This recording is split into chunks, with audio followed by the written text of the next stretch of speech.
Assalamualaikum warahmatullahi wabarakatuh. Kami CPNS peserta Latsar yang diselenggarakan oleh BBPK 2 Jatinangor, Angkatan 31, Kelompok 4 Sub 2 dengan anggota yang pertama Muhammad Fitrian Hidayat,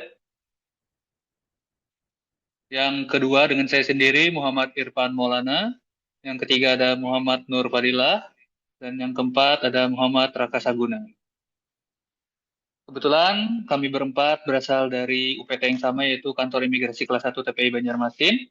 Dan pada kesempatan ini kami akan membawakan presentasi mengenai isu kontemporer dengan tema reformasi birokrasi. Baiklah, kita mulai saja.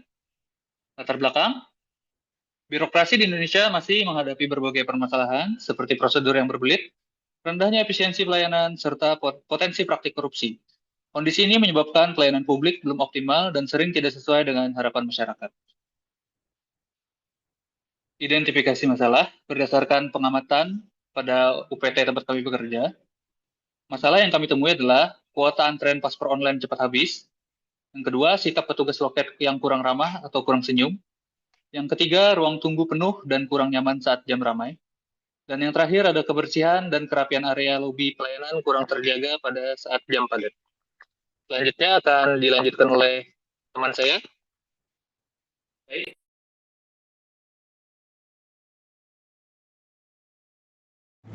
Baik, mohon izin. Berikut adalah hasil analisis masalah menggunakan metode USG, Urgency, Seriousness, Growth, terhadap 4 isu reformasi birokrasi yang telah disebutkan oleh saudara Irfan sebelumnya.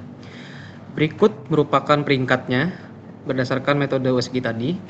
Ya, peringkat keempat meraih skor 10 terkait masalah kebersihan dan kerapian lobi pada saat jam sibuk.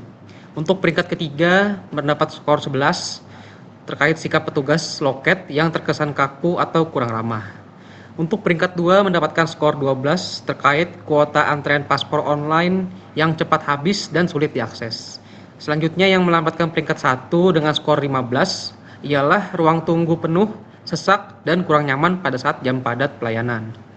Berdasarkan total skor tertinggi, masalah tersebut ditetapkan sebagai core issue atau isu utama.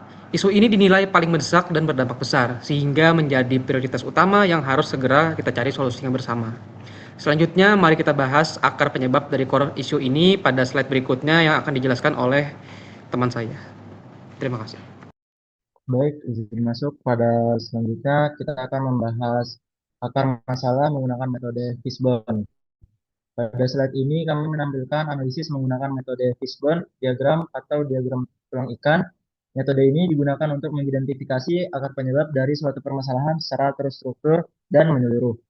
Masalah utama yang menjadi fokus analisis bagi kami adalah kondisi ruang tunggu pelayanan yang penuh, sesak, dan kurang nyaman pada jam-jam padat layanan.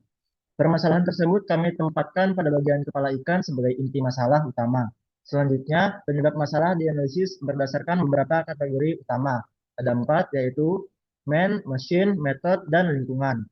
Pada faktor man atau sumber daya manusia ditemukan beberapa penyebab seperti jumlah petugas layanan yang masih terbatas pada jam-jam padat, pengaturan jadwal petugas yang belum optimal, serta petugas yang belum maksimal dalam memberikan informasi dan edukasi kepada pemohon. Selain itu, koordinasi antar petugas dalam pengelolaan antrean juga perlu ditingkatkan agar pelayanan dapat berjalan lebih efektif dan tertib. Kemudian pada faktor mesin atau sarana dan teknologi, terdapat kendala seperti sistem antrean yang belum terintegrasi secara real-time, keterbatasan perangkat pendukung seperti layar antrean, AC, kipas, dan kursi, serta aplikasi layanan yang terkadang lambat atau mengalami gangguan. Pemantauan layanan online atau reservasi juga dinilai belum optimal, sehingga masyarakat masih datang secara bersamaan pada waktu tertentu. Selanjutnya, pada faktor metode ditemukan bahwa alur proses layanan masih cukup panjang dan berjenjang. Persyaratan pelayanan yang terkadang berubah atau tidak seragam menyebabkan pemohon harus bolak-balik melengkapi dokumen. Selain itu, sosialisasi terkait prosedur dan juga persyaratan belum berjalan secara maksimal. Pengelolaan pembatasan kuota harian pun masih perlu diperbaiki agar distribusi pemohon lebih merata. Yang terakhir, pada faktor lingkungan, masalah muncul karena kapasitas ruang tunggu belum sebanding dengan jumlah pemohon yang datang. Sirkulasi udara dan ventilasi juga kurang baik, terutama pada saat kondisi ramai. Fasilitas pendukung seperti tempat duduk, toilet, dan air minum masih terbatas. Selain itu, kebersihan dan penataan ruang tunggu yang juga belum optimal pada saat jam-jam pelayanan padat. Berdasar hasil analisis Fishbone ini dapat disimpulkan bahwa permasalahan ruang tunggu yang penuh dan kurang nyaman tidak disebabkan oleh satu faktor saja, melainkan dipengaruhi oleh berbagai aspek yang saling berkaitan. Oleh karena itu, solusi yang dilakukan juga harus menyeluruh, baik dari sisi sumber daya manusia, sistem pelayanan, metode kerja, maupun perbaikan fasilitas dan lingkungan pelayanan yang akan dijelaskan oleh teman saya yang selanjutnya. Baik, terima kasih atas waktunya. Di sini saya ingin melanjutkan pemaparan dari teman saya mengenai isu kontemporer yang kami angkat, yakni ruang tunggu kurangnya optimalisasi petugas dalam pengelolaan pelayanan dan antrean pada jam padat. Untuk mengatasi permasalahan tersebut, terdapat beberapa alternatif solusi yang dapat diterapkan. Untuk yang pertama, optimalisasi kinerja petugas pelayanan dengan pembagian tugas yang lebih jelas, serta pelaksanaan briefing rutin terkait standar pelayanan dan pengelolaan antrean.